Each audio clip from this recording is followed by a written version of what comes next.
Hooggantoonni Awurooppaa ejjennoo Tiraamp isaa yaaddessee dhimma Yuukireen irratti kor atattamaa taa'u. Hooggantoonni Awurooppaa dhimma waraana Yuukireen irratti torban dhufu walgahii atattamaa taa'u. Walgahii kana taa'uun kan barbaachiseef keessi marii nagaa irratti addatti Raashiyaa waliin qofa itti deemaa waan jirtuuf ardiitti diidatti hambisaa yaaddoo jedhuuf deebii kennuufi. Hora Paarisitti gaggeeffama jedhame kana irratti akka argamaa kan eegamu muummee ministeeraa UK Sir Keir Starmer nageenya biyyaalessaa keenyaaf kun dhaloota tokko keessa akka kan mudatudha jechuun Awurooppaan NATO keessatti gahee caalu qabaachuu akka qabu haadha jedhan.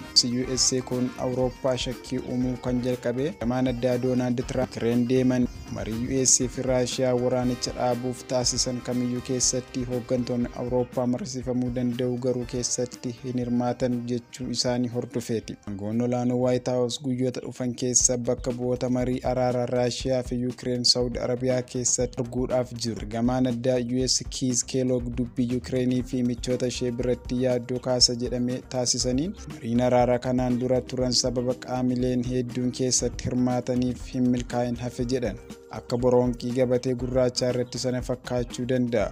Xiqqoo nyaatamaa deemuu danda'a. Garuu ani waan dhugaa ta'een isinitti himuu barbaada jedhan. Dubbii sanbata dubbataniin ergamaan addaa US kun Sir Keir Starmer ga'ee Ameerikaa fi Awurooppaa walitti fiduun nagaa Yuukireen keessatti tokkummaadhaan akka uumamu gochuu keessatti qabaachuu danda'u akka jiru dubbataniiru. Muummeen ministeeraa UK kun ji'a kana White House daawwatanitti ilaalchi hooggantoota Awurooppaa maal akka ta'e pirezidaantii Ameerikaa Doonaald Tiraamp waliin ni mari'atu. Ergaa Sir Keir Starmer Washington irraa deebi'anii ammoo pirezidaantii Yuukireen Volodymyr Zelensky dabalatee hooggantoota Awurooppaa waliin dabalataan kan gaggeeffamu ta'a. Yaaddoo Raashiyaa irraa dhufuun dhugaa addunyaarra jiru dura akka har'aa kan duraa itti dhaabbanne kun yaaddoo nageenya biyya keenyaa dhaloota tokko keessaa takka mudatudha. Garee Yuukireen amansiisaa gochuuf US waliin hojjechaa wayita jirrus yaaddoo Raashiyaa irraa nuti dhufe dura dhaabbachaa Awurooppaan NATO keessaa gahee caalaa qabaachuun isaa amma ifaadha.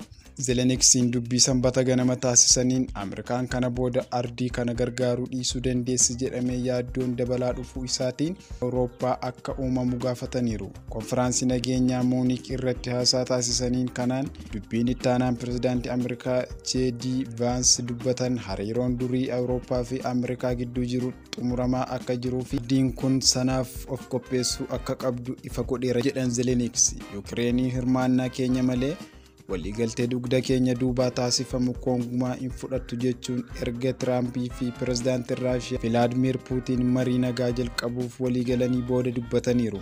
Pirezidaantiin Ameerikaa jalqaba torban kana hoogganaa Raashiyaa waliin haasawaa dheeraa akka taasisanii fi marii waraanaa fokkisaa Yuukireen keessatti gaggeeffamaa jiru dhaabuuf battalumatti akka eegalu beeksisaniiru. Sana booda Tiraamp karoora isaanii Zelenskiin beeksisaniiru. Gaafa sanbataa ministeerri dhimma alaa Yuunaayitid Isteetsi Maarko Ruubiyoonis ministeera hajaa alaa Raashiyaa waliin bilbilaan wal arganii dubbii bilbilaa fulbaana 12 Tiraampii fi Puutin gidduutti taasifame cimsaniiru. Waamichi Tiraamp jalqaba torbee kanaa pirezidaantii Raashiyaa waliin taasisan callisa gara waggaa 3 Waashingitanii fi Mooskoo gidduutti ture cabseera. Qondaaltonni olaanoo bulchiinsa Tiraamp guyyoota itti aanan keessatti mariisistoota Raashiyaa fi Yuukireen waliin Saawud Arabiyaa keessatti marii nagaa akka jalqaban bakka bu'aan Ameerikaa Michael McCaul dhaabbata oduu Reutersiif ibseera. Dura taa'aan koree dhimma alaa mana maree McCaul Zelenskiin marii Saawudii irratti akka hirmaatu affeeramuu isaa hubachuu isaanii ibsaniiru. Mariin kun dhumarratti nagaa fiduu fi wal dhabdee kana xumuruuf Tiraamp, Puutinii fi pirezidaantii Yuukireen waliin walgahii qopheessuu kan kaayeffate ture.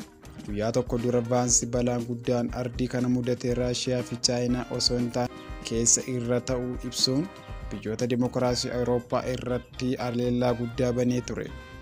Haasaa konfiraansii nageenyaa Muunik irratti taasisaniin sarara bulchiinsa Tiraamp Awurooppaan humna ittisa mataa ishee guutuuf karaa guddaa tarkaanfachuu qabdi jedhu irra deebi'aniiru. Deevid lammiin biyyoonni UK fi gamtaa Awurooppaa humna ittisa irratti baasii dabalataa baasuu akka qaban kan dubbatan yoo ta'u, Yuukireen keessatti nageenyi mariidhaan yoo uumamellee Awurooppaan gaaffiin jiraachuun ishee mudateera.